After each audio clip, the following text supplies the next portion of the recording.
Hello, everybody, and welcome to the Great America Show. It's great to have you with us. Thanks so much for joining us today on our first show of the new year. It's been about 2 weeks since we last spoke.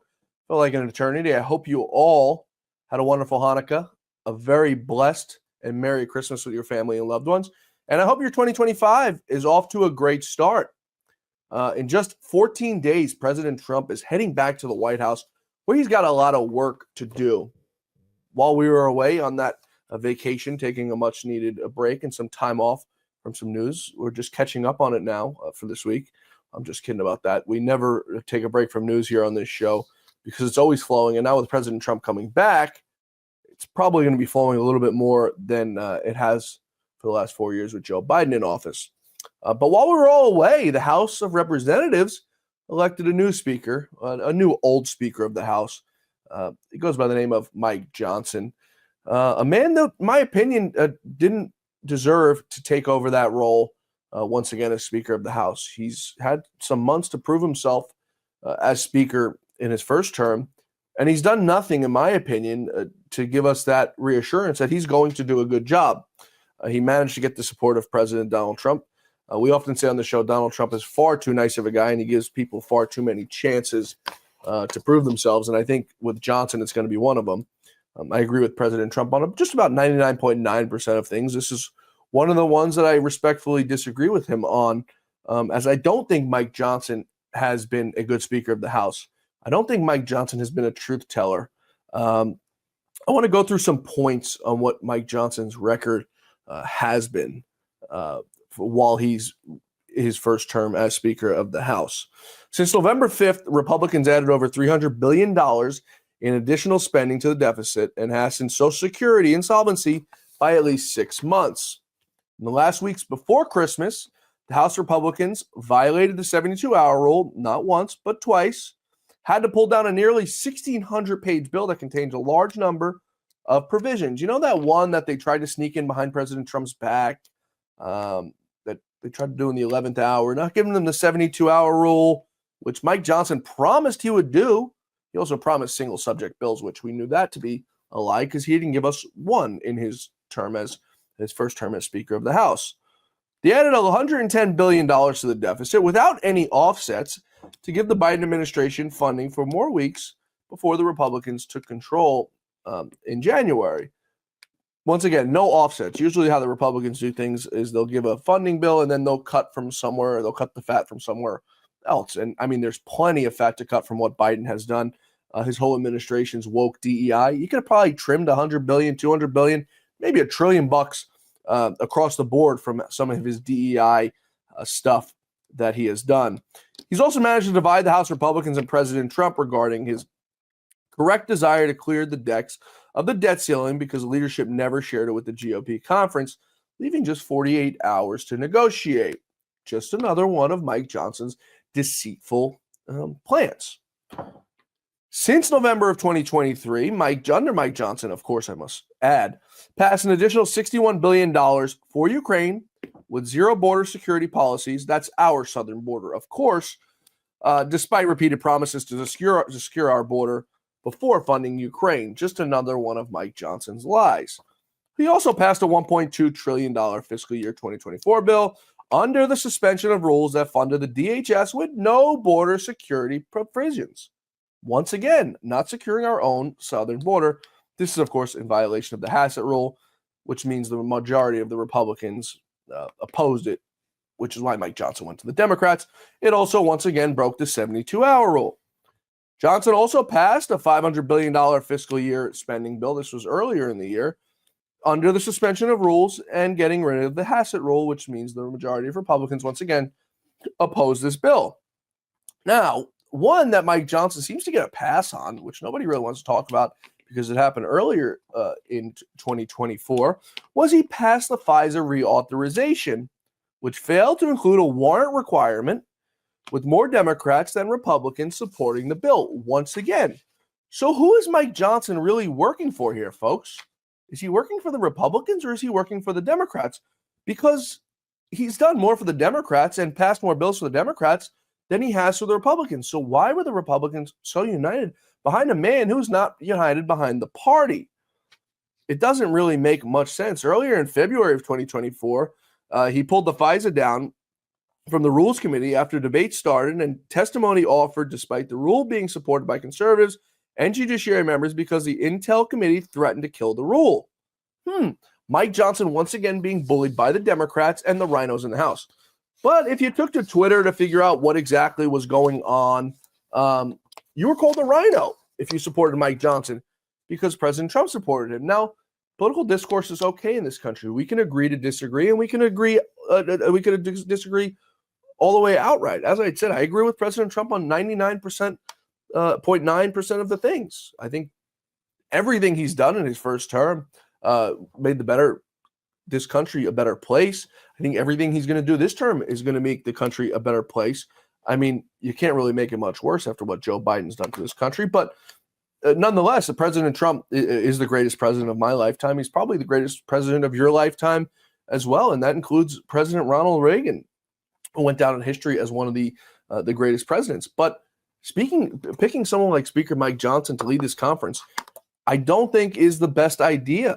We saw what happened with Paul Ryan in President Trump's first term. He set the agenda knowing the agenda was going to fail, and President Trump was not able to get as much done as he'd like to in his first 2 years in Congress, in the House, with the House being Republican. And that's all because of a bad Speaker of the House. Now, we'll see if Mike Johnson goes down that road. He's apparently good friends with Paul Ryan. I think he's cut from the same cloth. But I guess we're just going to have to go ahead and wait and see what Mike Johnson does and how long of a leash President Trump is willing to give him to go ahead with that agenda. But what was telling to me is one of Mike Johnson's, if not the first act, it was one of his first acts as the Speaker of the House of the 119th Congress now as we enter 2025, was to adopt Nancy Pelosi's House rule for the motion to vacate. Now, you remember that motion to vacate was brought down to 1 when Kevin McCarthy had took over. You remember Kevin was so eager to take that job, probably for whatever lobbying job he has now. It set him up for a good place. But he was so eager to take that job with one person to motion to vacate. Anyway, Johnson, who I'm sure is acting in good faith, but doing this as his first act, acting in good faith, I'm not entirely sure, but we'll give him the benefit of the doubt. Mike Johnson was acting in good faith. So he adopted Nancy Pelosi's House rule for the motion to vacate, and Speaker Johnson took the rule and made it worse than it was under Nancy Pelosi. Thomas Jefferson's rule was 1 member to file for motion to vacate. Nancy Pelosi's rule was 5 members to file for the motion to vacate. Mike Johnson has now made it 9 members needed to file that motion to vacate the chair. So if Mike Johnson has the best interests of this country in mind, why was that one of his first acts to go ahead and do that? Under this rule also, Mike Johnson made it that it has to be offered by the majority member and has to accumulate 8 co-sponsors at the time it is being offered. So now it's making it virtually impossible to ever get Mike Johnson out of there. And it's giving Mike Johnson free reign to do whatever the hell he wants, whenever the hell he wants, and answer to nobody because he's the big, powerful Speaker of the House. And I'm not saying that jokingly. The Speaker of the House is probably the most powerful job in Washington, up there with the President of the United States. Some may even argue that it's more powerful than the President of the United States because you have the power of the purse. You call the agenda. You call how much money you spend. The President doesn't have the authority or the power to go ahead and do that. So Mike Johnson, some argue the most powerful man in D.C., making sure he's safe from any members who want to get rid of him for simply being a rhino. So I had to get that off my chest here as we enter the new year of why I don't support Mike Johnson and why I don't think Mike Johnson was the right pick. Now, I hope Mike Johnson proves me wrong, but from everything we know from Mike Johnson and what he's done here in the past, he hasn't exactly done that. Also happening while we were on vacation, Judge Juan Merchan, the corrupt judge in New York, says that he has to sentence Donald Trump in that Stormy Daniels hush money sham trial. He's decided to do so on January 10th. President Trump tweeting out it would be the end of the presidency as we know it if Merchan go ahead and pushes forward with that sentencing of President Trump before the inauguration. Sort of interesting. January 10th, just 10 days before President Trump takes office, and he wants to sentence him.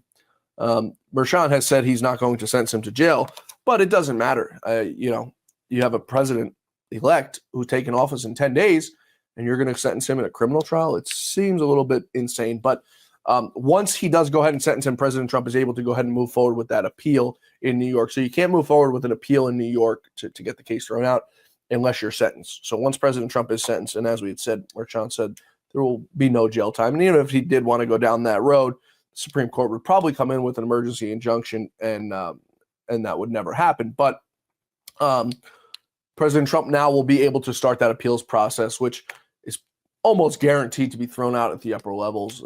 We now hear about jury issues, having issue with the jury pool and some of these folks. Or you can go ahead and look at the fact that Judge Juan Merchan's daughters work for the Democrats. You can go down the list, as I often say, of things that are corrupt and wrong, and pick whatever you'd like to go ahead and argue that day, because there's plenty of points. Also, while we were away, folks, Joe Biden has given the Presidential Medal of Freedom to a few crooks, among the two of them, Hillary Clinton and George Soros. President Joe Biden saying, Secretary Clinton, quote, Secretary Clinton has made history many times over decades in public service, including being the first lady elected to the United States Senate. After serving as Secretary of State, she became the first woman nominated for President of the United States. He forgets to leave out that she was brutally beaten by Donald Trump in 2016. So that lady will never be President of the United States. He also referred to George Soros as a good man. George Soros is an investor, philanthropist, and founder of the Open Societies Foundation. Yes, Mr. President, we know that. We know the Open Societies Foundation very, very well. Through his network of foundations, partners, and projects in more than 120 countries, of course, Joe Biden has to mention other countries because he's America last, Soros has focused on global initiatives that strengthen democracy, human rights, education, and social justice. It should say social injustice. George Soros is responsible for giving us many of these corrupt DAs who are now being weeded out. George Soros is also responsible for corrupting our elections, more so than they have already been done by some of these Democrats and some of these city councils and state legislators who passed these corrupt election laws that we saw in 2020, but didn't work out so well for them in 2024, as Donald Trump is coming back to the White House, as I said, in just 14 days. Can't come soon enough. Folks, today is a very touching day. It's a touching subject, I think, to a lot of us on this show. It was a touching subject to my mentor, my good friend, the great Lou Dobbs. It's January 6th. It's the anniversary, the 4-year anniversary of a day that'll live in infamy, a day that changed the lives of so many people, much for the worse. We had a government that did corruption and overreach to levels we've never seen before. But as I said, in just 2 weeks, 2 short weeks, I think President Trump is going to right the wrong, and he's going to make these people's lives great again, if it could ever be done so. The lives that were lost on that day, Ashley Babbitt, among the men of them, Roseanne Boylan, one of them brutally killed by a police officer, an unarmed woman, an unarmed veteran. She remains in our hearts and our prayers, as she's never coming back because of the brutal and cowardice acts of Lieutenant Michael Byrd. But we pray for her, and we pray for her family on this day. Now just 4 years later, I mean, it seems like it was just yesterday. Folks, we're going to be heading down to D.C. later today. We're going to be speaking at an event at the Hyatt Regency in Washington, D.C., a January 6th event. You can go to thegatewaypundit.com to go ahead and stream that event, get tickets to that event if you want to come on out if you're in D.C. Today and come by and say hello. I'll be speaking there. It's on behalf of Jake Lang, January 6th political prisoner, who's going to be just joining us after this quick commercial break we take. But today's episode is going to be dedicated to January 6th and those political prisoners who we hope and pray to God will be freed in just 14 days. As I said, you can go to thegatewaypundit.com to watch our live stream today. You could also go to our Rumble page, the Dobbs Media, or Facebook, wherever you guys watch this show on video, and we'll also be streaming out the event. I'm honored to be joining Jake. I'm honored to have been asked to be a keynote speaker at this event, and I'm looking forward to heading down to the swamp. Last time I think I was there was probably January 6th of 2021, covering January 6th rally for Fox Business at the time. So I'm not sure I'm excited to be heading back down to D.C. I'll be getting in and leaving just mere hours after I get there because I can't stand to stay at that place. I think Lou rubbed off on me. We used to go down there for day trips, and Lou would say, I want to get back on that train and head right back, except I'm going on a plane so I can get out of there faster. So we hope you'll be joining us for that event either in person or, as I said, at thegatewaypundit.com. Our good friend Jim Hoff over there, a great patriot, a great American. Folks, we're going to take a quick break here. When we return, like I said, we're going to be joined by Jake Lang. He's in the D.C. Gulag right now. He's going to be joining us from the D.C. Gulag to give us an update on this event and what's going on in there, what's the sentiment is in the Gulag right now as they hope to all be receiving a pardon, like I said, in just 2 weeks. Folks, we're coming right back. Please stay with us. A large retail store just canceled a huge order, leaving us with a ton of extra MyPillows. But you know what? That's their loss. I'm going to make it your gain. For the first time ever, you get standard classic MyPillows for wholesale prices, only $14.88. I can't believe I'm even saying that. Only $14.88. But it gets even better. For a limited time, I'm going to offer my entire classic collection at wholesale prices. Upgrade to a queen-size MyPillow for just $18.88. King size only $1 more. Get my body pillows for $29.88 and multi-use MyPillows for only $9.88. So go to MyPillow.com or call the number on the screen. Use your promo code to take advantage of wholesale pricing for the first time ever on TV, including my standard size MyPillow, only $14.88. They've never been offered this low before. We have limited quantities at this price, so limit's going to be 10, and once they're gone, they're gone. Jake Lang, it's great to have you with us, folks. For all of you joining us today here on video, you can see the circumstances we're working with. If you're joining us on audio, you'll hear a little distortion in the background. Jake Lang is calling in from the D.C. Gulag, just a few minutes down the road from the United States Capitol. Jake, today's the anniversary. I'm not sure if we'd celebrate it really as an anniversary for what's going on with you guys for the last few years of January 6th. What can you tell us now, Jake, as we enter 2025 and we're 4 years in the past of 5 years in the past of January 6th? What is the sentiment right now of all you folks who are still in the Gulag?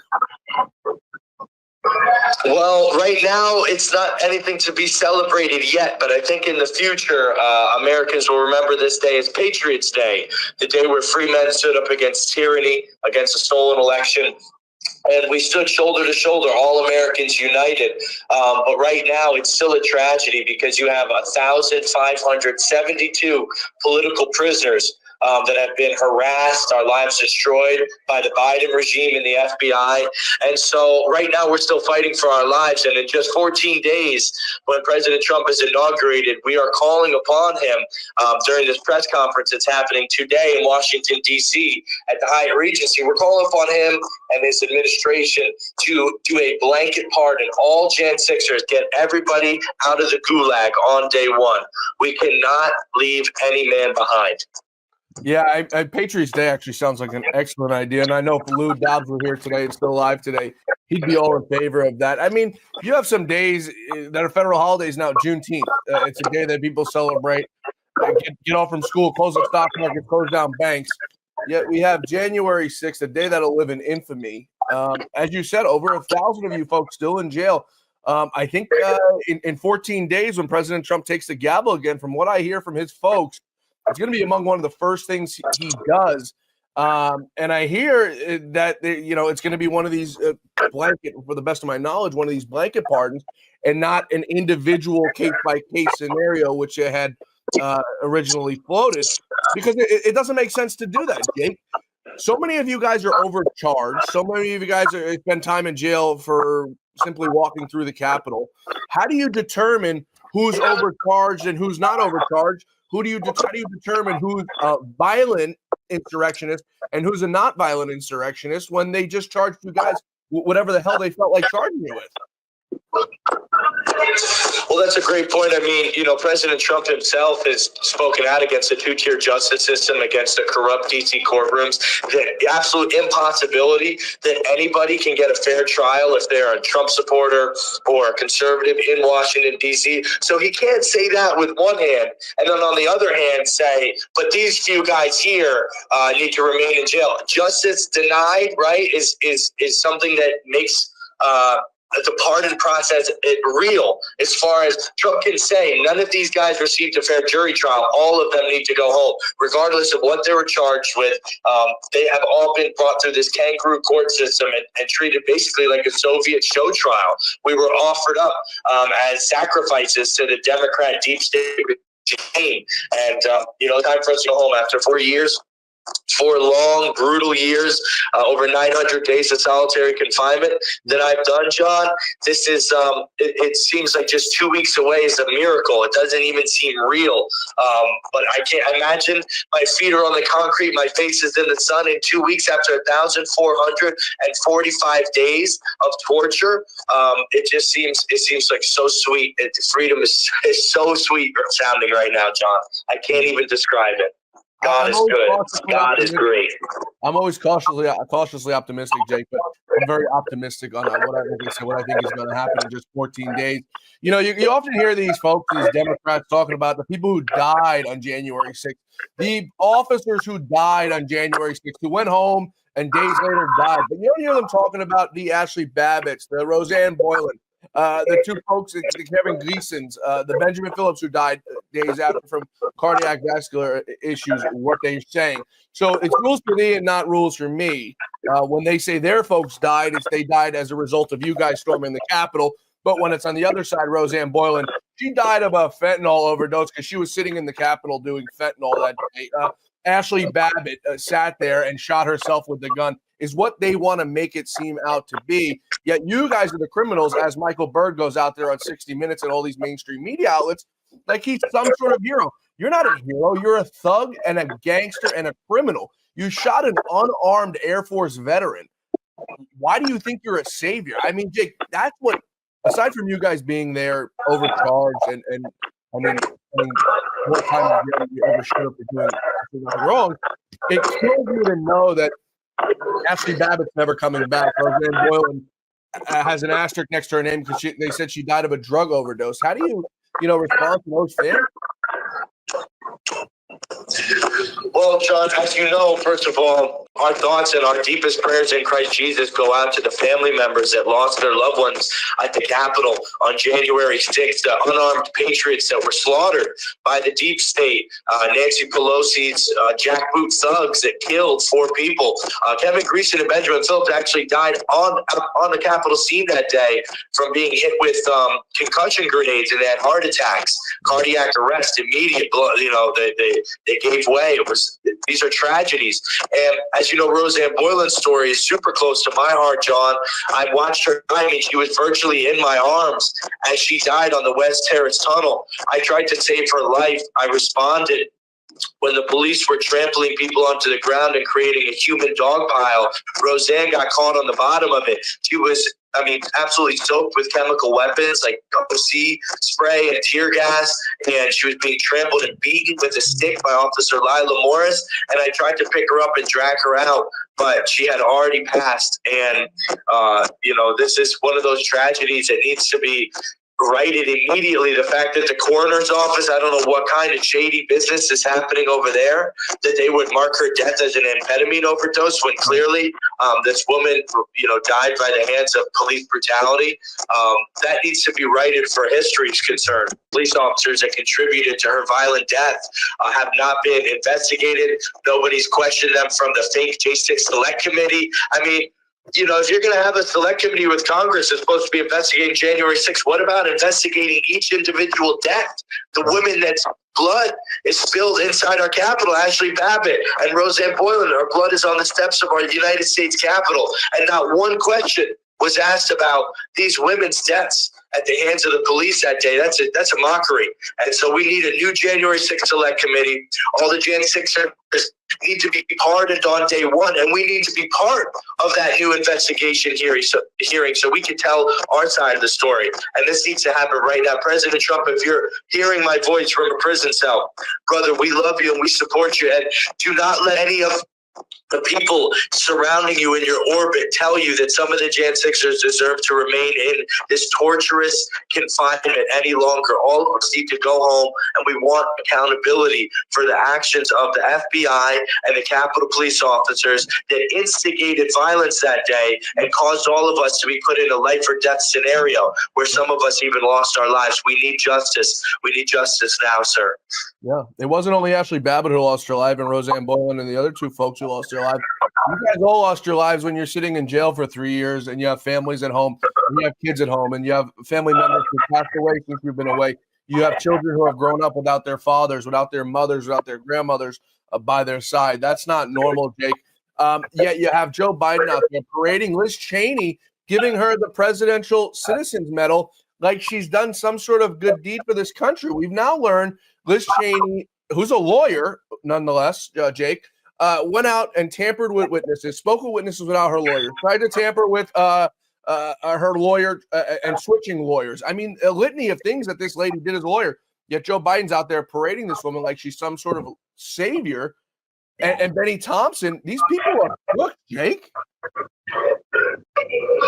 Well, it's such a scheme because they just want to show that there was a Republican that was involved in this witch hunt so that they can try to call it bipartisan. But make no mistake, this was a witch hunt, and the January 6th Select Committee might as well have been a Soviet show trial. Not a single Jan 6er or attorneys or anybody that's actually involved in the truth side of this movement, exposing the police brutality, exposing the federal involvement. I mean, how about this? Where was the Inspector General's report saying that there were 36 active FBI assets and agents on the field that day, orchestrating and even entering into the Capitol, being paid to enter into the Capitol that day? They didn't mention that once at the J6 Select Committee. So that whole committee, every single member needs to be investigated for their due process violations. They duped and tricked the American people. They obstructed Congress by what they did. And instead of us spending 4 years now in prison for obstruction of Congress, how about the members of Congress themselves who obstructed a legal proceeding that was supposed to happen to give Americans a fact-finding, real look at January 6th instead of this false Democrat narrative to paint Donald Trump and his supporters as domestic terrorists. That's all they wanted, to make sure that in 2024, millions of people would think Donald Trump was some type of domestic extremist and his supporters need to be imprisoned. And they largely got away with it, but we fought so hard, John, yourself, Lou Dobbs, and all the January 6th community members to expose the truth and tell the real story of January 6th. And we won, and look at what happened on November 5th. God's long arm has delivered his people. He's called us righteous, and he's called us holy and redeemed. And it's so good. I could be coming home in 2 weeks, man. I'm overjoyed. I can't even tell you. Jake, I want to take a quick break here. When we come back, I want to take up why it's taken 4 years for the U.S. government to tell us how many government informants were at January 6th. 4 years, Jake. But they came in, pulled you out of your house by your shirt just a week after, or 2 weeks after January 6th. They had no idea who you were, but they knew who they sent in as government informants into January 6th on the Capitol ground. They knew how many people they sent in as agitators that we now know took part in criminal activities, things that if they were on the other side would have been in jail for, which is against the law. Just because you're a government informant doesn't mean you're allowed to break the law. That's great. So I want to take a quick break here, and I want to, when we come back, I also want to take up the big event that we're having today in Washington, D.C., to commemorate the 4 years since January 6th. We're coming right back with Jake Lang. He's live in the D.C. Gulag, hopefully not for much longer. We're coming right back to with us. You ready? Yes, sir. Yep. I got 30 minutes on this video recording, so we got about another 15 minutes on this video if we, so Yep. We're good. We'll bang out 15. Here we go.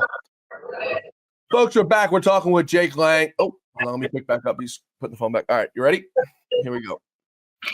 Folks, we're back with Jake Lang, live from the D.C. Gulag. And as I said before we went to break, hopefully for not much longer, 14 more days until President Trump takes the office that he so rightfully won. Jake, why has it taken the U.S. government almost 4 years in the IG report to tell us who was at the ground, the Capitol ground, on January 6th? They know damn well it's documented somewhere, probably multiple places, Jake. How many agents were there? They knew on that day, they knew the next day, and they knew that the next 3.5 to 4 years that they didn't tell us, right? It took an IG report to tell us how many were there. Why did it take the government that long to tell us how many of their informants were there? How many of them broke the law? And why they're not in jail? Well, look at the corrupt answers that we got from Merrick Garland and Christopher Wray, completely spinning the American people, trying to keep us without any information, obfuscate what they knew in order to continue to perpetrate this narrative that January 6ers are domestic terrorists and Donald Trump himself is the ringleader of a group of millions of domestic terrorists. I mean, this was all in order to do election interference in 2024 to ensure that they again once rigged the system for them to win. But God, like I told you many times before, if God has you in his will and his plan is for your prosperity, he will move heaven and earth in order to free you. And that's what he's doing for us now. So it took 4 years because they wanted to perpetuate a false narrative, and they did whatever they could. They even propped up these Capitol Police officers as heroes, like you said, Michael Byrd and Officer Dunn, and all these people that committed, sedition against the American people. They took armed weapons and attacked an unarmed crowd at the People's House for simply protesting. These people, in my eyes, are not heroes, and many of them have felt the weight of that. And there has been numerous Capitol Police suicides, I believe, for the shame of their actions of turning their own weapons against an unarmed crowd of Americans that were there to stand up for a redress of grievance. And, my heart goes out to their family members. So, today on January 6th, we're remembering the deaths, the lives that were lost, the people's, like you said, the 4 years of incarceration. I know men, brothers of mine, who have been in prison with me for 4 years. Their children are 4 years old now. They went to prison when their wives were pregnant, and now they have a 4-year-old child waiting for them at home that does not even know them. I mean, the amount of loss that has happened, staggering cost of this, the wake of destruction of what the DOJ and the FBI have done against the American people. Our family members have suffered. We have suffered. But God has given us now an amazing story, a testimony of what it's like to remain faithful during persecution and watch him move. And I've been saying this from the beginning. The January 6th story does not end with the slamming of a gavel of some corrupt federal court judge trying to sentence us to 22 years in prison, 18 years in prison. It ends when God says it's going to end, and he's using Donald Trump now as his instrument of righteousness and justice.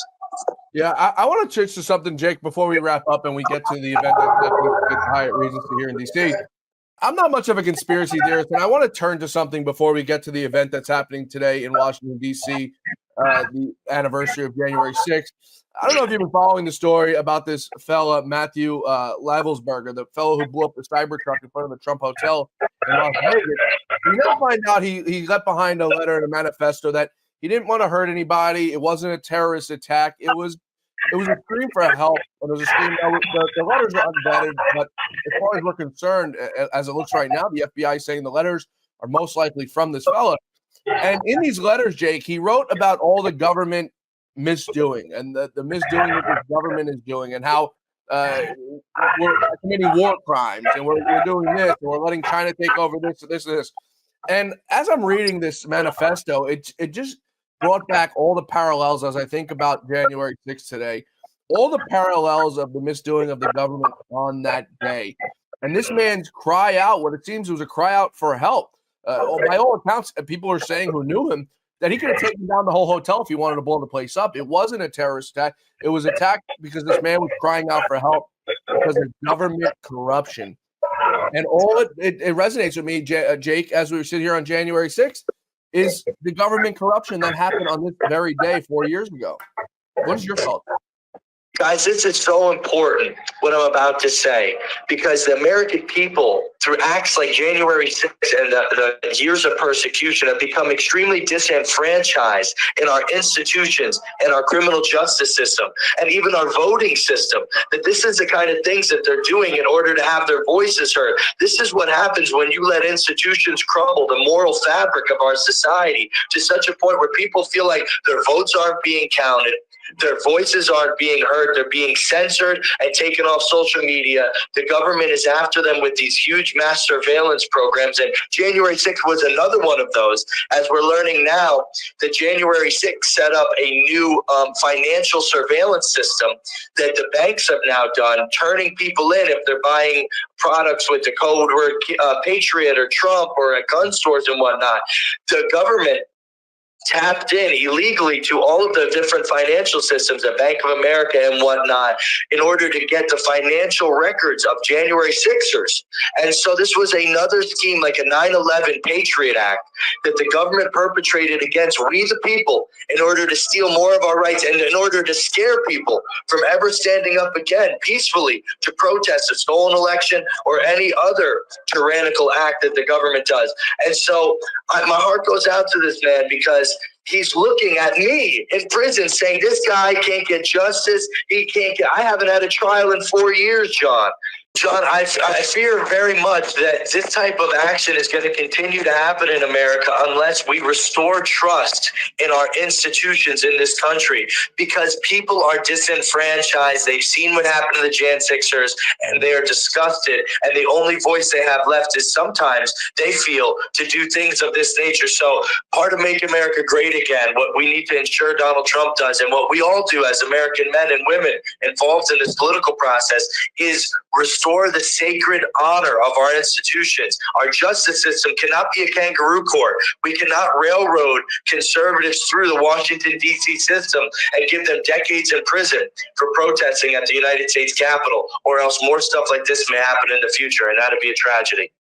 Yeah, and I just want it for the audience. I'm not parading what this man did. I don't want the mainstream media to come out here and say I'm parading people who are doing explosions and terrorism. I'm not by any means, but what I'm simply saying is we need to start looking into the deeper meaning of things, of why things are happening, a cause and effect. Years ago, we saw an explosion in Nashville on Christmas Day for a man who was as well wanting to call out corruption. Like I said, I'm not parading these actions, but in this man's letter, Jake, I want to read a quick excerpt. We must move on from the culture and weakness of self-enrichment perpetuated by our senior political and military leaders. We are done with the blatant corruption. Without end states or clear end objectives. This is not a terrorist attack. It was a wake-up call. Americans only pay attention to spectacles and violence. What better way to get my point across than a stunt with fireworks and explosives? Why did I personally do it now? I needed to cleanse my mind of brothers I've lost and relieve myself of the burden of the lives I've took. Jake, as I was saying, I don't want to parade the actions of this man who blew up the car in front of the Trump Hotel in Vegas, but I do want people to start looking into the deeper meaning of things and why things happen. As I had said, this man wanted to take down the hotel. By all accounts, everyone who knew this man and his capabilities, go look at his security clearances, the security clearances this guy's had. He was no BS artist. This guy was legit. He was a legit military officer with high-level clearances. So if he wanted to do more damage, he could. But I just want to read an excerpt from what he had left behind his apparent manifesto. Quote, we must move on from the culture of weakness and self-enrichment perpetuated by our senior political and military leaders. We're done with the blatant corruption. Our soldiers are done fighting wars without end states or clear objectives. This was not a terrorist attack. It's a wake-up call. Americans only pay attention to spectacles and violence. What better way to get my point across than a stunt with fireworks and explosives? Why did I personally do it now? I needed to cleanse my mind of the brothers I've lost and relieve myself of the burden of the lives I took. As we said before, Jake, a man clearly crying out for help as he's clearly had a troubled past, whether it's the military or some of the things that he's been tasked with doing. Don't you think it's time that we start looking into the deeper meaning of things about what exactly is going on in this country, Jake? 1,000%. And, one of the questions that I'm often asked, being a January 6er, is why did you go down to the Capitol? And, what stirred you to standing up in that manner? And people don't remember an entire year of police state lockdowns from COVID 2020 and how upset we were and how all Democrats, city mayors and governors across the country had put us on this perpetual lockdown. And Joe Biden and the Democrats, when they stole 2020, it really signaled to the American people that there's just going to be like a permanent police state. Because as you remember, like Ron DeSantis and all the Republican governors were keeping their states open and their cities, flourishing. And I lived in New York City, and I lived in literal curfews and like this dystopian 1984 nightmare. And so if you look at the cause and effect of January 6th, you can also start to relate. If you ask any Gen Xer, we were tired of being on a year's worth of this COVID mask mandate, lockdown, forced vaccination nonsense. And then they stole the election on top of that. And then that's, what led to that internal, almost prehistoric kind of response when they attacked us. We just said, we've had enough of being cowards and running. And we're going to take this Capitol building, whether they like it or not. They attacked us first, and this is the people's house. So, you have to look at cause and effect of things to get a full scope of really what's happened to January 6th and other events like this. And Jake, the quote destruction you guys did there on January 6th wasn't an ounce of what Black Lives Matter and Antifa did in the summer of love of 2020, burning down full cities, burning down police stations. Like I said, burning down entire cities. I mean, you look at what happens in Chicago every single weekend. That's 100 times worse, in my opinion, than anything that happened on January 6th. Yet, they needed a means to an end on how to get rid of Donald Trump. Little did they know it would only add, no pun intended, gas to the fire, because Donald Trump is now stronger than he's ever been before. Before we wrap up, I want to get your thoughts on Mike Johnson being a reelected speaker. One of the reasons I can't stand the man is I think he's a liar. And if you go on Twitter, people call you a rhino if you didn't support him because President Trump supports him. I agree with President Trump on 99% of things. This is one of them I disagree with him respectfully on. Mike Johnson, when he became speaker, said he was going to release all the January 6 tapes, Jake. We still don't have all the tapes that he says he was going to release. Well, why, Mr. Mike Johnson? Why, Mr. Speaker? Well, because I want to blur out everyone's face who was there who hasn't been arrested yet. Okay, well, what's taking you now over a year? You guys have a huge budget. You got a lot of people working for you.